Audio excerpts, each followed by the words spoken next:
Affabile, arguto, Giancarlo Galan nel suo buon ritiro di Centeuganeo si prepara per la sua nuova sfida, le primarie del centrodestra, dove lui ha deciso di candidarsi.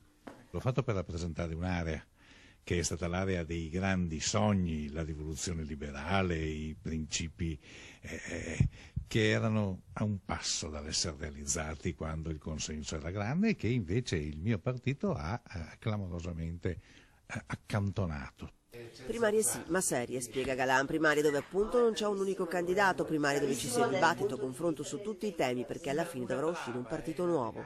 Vorrei che uscisse un grandissimo dibattito su che cosa dovrà essere il PDL o qualcosa che prenderà il suo posto. Io spero che almeno il nome si cambi nel futuro. Ecco, io sogno un partito fatto ancora di queste persone che mettono in gioco la loro faccia, la loro storia e in caso di fallimento prendono e tornano a casa.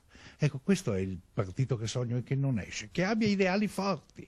Forte delle sue idee, ma anche conscio che proprio le sue idee non tutte le possono condividere, Galan si lancia, come abituato a lui, nella nuova sfida. Cosa mi può succedere nella peggiore delle ipotesi? Tornerò a casa e farò un lavoro. Qualcuno me ne darà uno, ma perché star nascosti, attendere? Ci sono battaglie che si fanno per vincerle e ci sono battaglie che vanno fatte comunque, a costo di perderle. Candidatura partita quasi per caso, nella quale dopo la riflessione di una notte ha deciso di credere, tanto più che proprio ieri è arrivato un placet importante, quello di Berlusconi.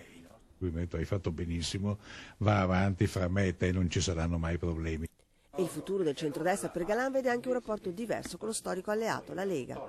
Con la Lega io vorrei un rapporto non di sudditanza, come ahimè è stato soprattutto a livello nazionale, ma di leale confronto e leale concorrenza. A Grillo e ai suoi invece fa i complimenti per l'ottima comunicazione in campagna elettorale, ma da qui a saper governare saranno i fatti a dirlo. Il dovere di una classe dirigente che si candida a essere tale è quella di guidare il paese, non di subire le decisioni ammantandosi della parola popolo.